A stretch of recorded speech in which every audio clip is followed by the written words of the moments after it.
নমস্কাৰ। বাৰেচহৰীয়া ভাওনা জামুগুৰি হাটৰ বাবে এক স্বাভিমান, এক পৰিচয়। এই বাৰেচহৰীয়া ভাওনাই যি ঐতিহ্য বহন কৰি আহিছে, সেই ঐতিহ্য আৰু সেই পৰম্পৰাক কিঞ্চিত হ'লেও আমি প্ৰচাৰ আৰু প্ৰসাৰৰ ক্ষেত্ৰত অৰিহণা যোগাবৰ নিমিত্তে আমি এভাগী ভক্তিমূলক গীত ৰচনা কৰিছিলোঁ আৰু মোৰ বন্ধুবৰ বংশী ভূঞা আৰু আমাৰ পাটলৰ চুক গাঁৱৰ কেইজনমান যুৱকে স্থানীয়ভাৱে বাদ্যযন্ত্ৰৰ পৰা আদি কৰি কাৰিকৰী সকলো দিশতে কষ্ট কৰি এই গীতভাগ ৰাইজলৈ বুলি উলিয়াই দিছে।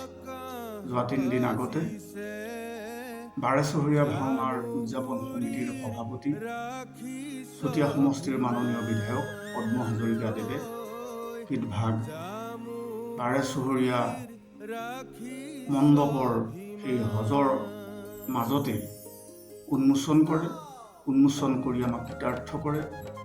ৰাইজে ইতিমধ্যে ভাল পাইছে বুলি আমি ধাৰণা কৰিছোঁ। আশা কৰোঁ ৰাইজে গীতভাগ আঁকোৱালি ল'ব।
মিলনৰ কি যে ঐক্যতা